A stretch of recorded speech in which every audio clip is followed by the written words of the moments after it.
Ladies and gentlemen, Charlie Rich may have been a great performer and singer, but as a person, he was quite the negative cat. So today on Behind the Tracks, we're looking at a big day in history where Charlie Rich, the previous winner of the CMA Award for Entertainer of the Year, protested John Denver 1975 big win, again to the CMAs. October 11, 13, 1975, country star Charlie Rich had shocked audiences at the Grand Ole Opry's Country Music Awards event by dramatically protesting a win by fellow artist John Denver. Rich, voted Entertainer of the Year by the Country Music Association of America 1 year earlier, stood on stage at the CMA Awards and to show his style and to announce that year's winner of the association's biggest award. But a funny thing happened in the way to form. When he emptied the envelope, it's all was written inside. Instead of merely reading the name John Denver, he stepped back from the podium and, like was he stepped on fire. Rich reached in his pocket for a cigarette, lighter, and set the envelope on fire right there on stage. Though the display shocked the live audience in attendance, John Denver himself was present only by his satellite link-up. He offered a gracious acceptance speech with no idea what's going on.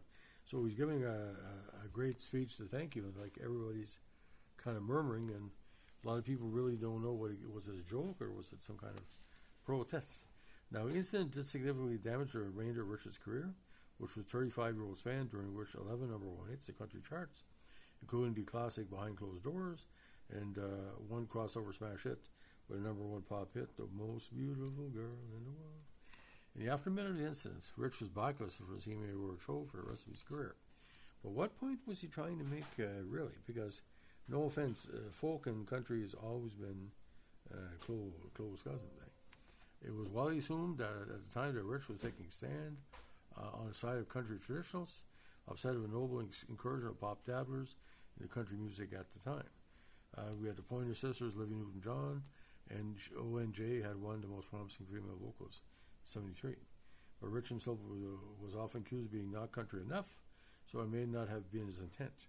When it became better newspaper copy to suggest that it specifically resented John Denver's win, Rich was also, by his own admission, on a combination of pain meds and gin and tonics nights. Now, as his son Charlie Rich has written of the incident, and he would be the best chronicler for his father's, concerns. He basically said he used bad judgment. He was human after all. I know the last thing my father would want to do would be embarrass anybody, and set himself to be a judge of another musician. So, like I said, the controversy came with the sexuality of his songs, the tough lyrics. But, you look at Willie Nelson, Waylon Jennings, Porter Wagoner, George Jones. He never fit in the mold. He was like a country, swing singer. So all the treasures in the world of Charlie Rich was a great song, but it's not John Denver's fault. He's talented. You got to get over yourself. So, ladies and gentlemen, if you like what you're doing here with our Behind the Tracks podcast, let us know what you like, comment, subscribe, or share.